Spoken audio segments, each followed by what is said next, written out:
welcome to my channel. My name is Cass, my brand is CassB, and today we're going to be showing you how to install an invisible zipper into a skirt and the liner. Let's go. Okay, so to start out, you're going to lay out your materials that you're going to need for today. So I of course have my outer fabric skirt already put together and my liner. You're also going to need your invisible zipper. I actually have a very long one. You do not have to have one this long. I know that my opening is 12 inches in depth. It doesn't matter if it's 12 or 14, it just needs to be long. So now we're going to prepare our zipper. I give it unzipped and then I'm going to turn it on the back and I'm going to press the coils actually open with my iron. So we're going to adjust our settings. I'm actually looking at my iron right now and you can adjust it to the lowest setting, but I actually have an ironing shoe on my settings. The reason I have this is because I do a lot of work with tulle and I don't like to melt my fabric, so this comes from Wall Walk Sewing. It's less than 15 bucks. It just makes it so that nothing gets melted on accident. So again, you're just kind of pressing those coils open with your iron and go slow. This takes a few seconds just to heat up, but trust me, this makes the inserting the zipper a whole lot easier.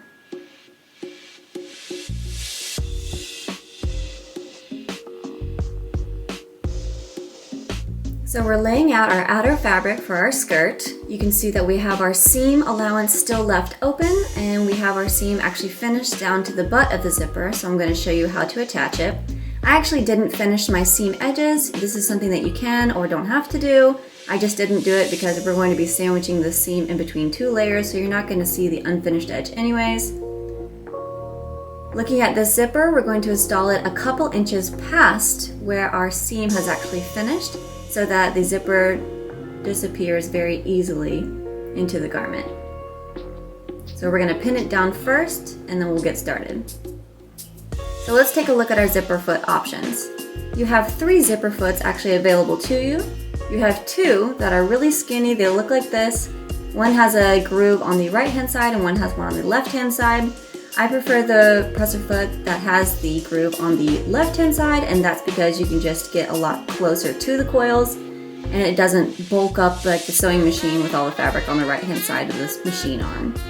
This is a zipper foot that it actually comes with, an invisible zipper foot. It has grooves underneath. I don't like using this because you can accidentally run over the teeth of the zipper and not even know until afterwards, and it just messes everything up. So I keep a screwdriver always handy beside me so that I can just easily and quickly change my presser foot whenever I need to. This also takes a few minutes. Be gentle with it so that you don't slip and hurt yourself. If you do, that's fine. I super do that all the time. So this takes just a second. Give it a nice and tight twist.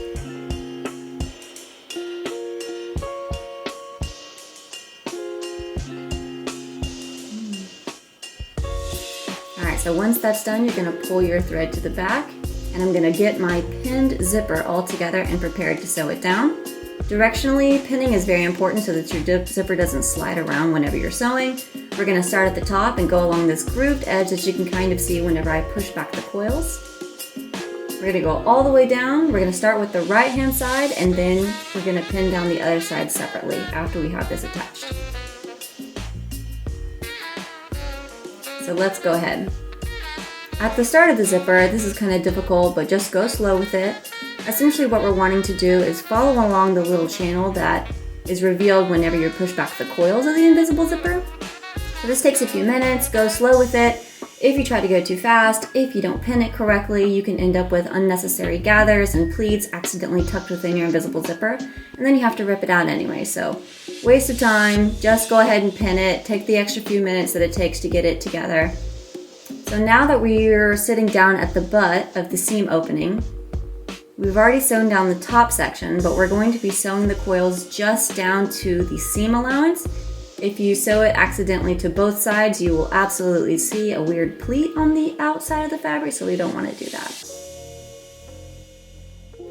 So I have all this excess zipper, don't worry about that, I'm gonna clip it off later, but we definitely need to pin down our opposite side as well. We're making sure that both sides of the zipper match up together so that whenever you sew down through the channel, everything ends up nice and even. Otherwise it bevels on the outside once you zip it up, even if it looks like you matched it up correctly.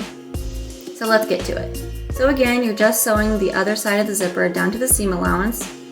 And now we have a really good transition. We're just following that channel along, making sure to get nice and close up to those zipper teeth. We're gonna go all the way down this other side, removing pins as you go. My industrial machine will actually sew over these pins instead of locking up and giving you an error code like a lot of tabletop machines do. But we don't like to dull our needle unnecessarily. So go all the way to the end, give it a good backstitch to seal the edge. Now we're going to be sandwiching our zipper in between our liner and outer fabric.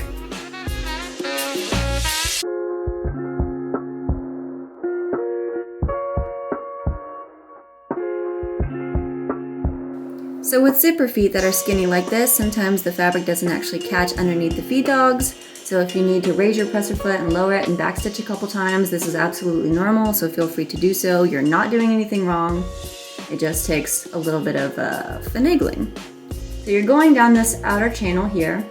So although you can't actually see the actual zipper teeth, you can see the shape of the zipper on the outer edge.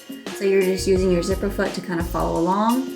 You're trying to get as close as you can, but you're not really worrying so much about peeling back the coils for this underlayer because this is going to be on the inside of the skirt anyways.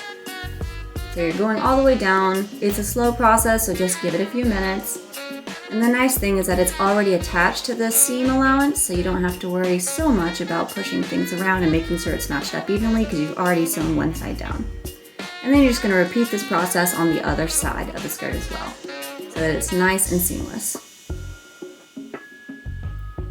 Alright, so now that we see everything is matching up like we like, we're going to go ahead and turn this right side out, and we're going to be double checking to make sure that everything zips correctly. As I mentioned, if you go too fast or you didn't take enough time pinning everything in place, whenever you turn it right side out, there's often unnecessary puckers and like tucks in the fabric that can get caught in the zipper. I mean, this is technically going to be like the inner layer, so you're not even going to see any of this, but it's always better just to make it a little bit cleaner. And if you have to redo it, that's very common, so don't stress out if you've messed up. It's very, very normal. Alright, so we're just giving it a good press, unzipping it to make sure we're liking how everything is looking, and you can see that the liner is very, very cleanly and seamlessly attached on the inside. Zipping it up one more time. Looks good. And there you have it. Okay y'all, that's the end of our tutorial for today. Don't forget to like and subscribe, and if you liked it or you disliked it and you just have something you want to add, feel free to do so in the comments. And if you have any suggestions for things that you want to see, if you have questions, leave those in the comments as well. Otherwise, see you guys next time.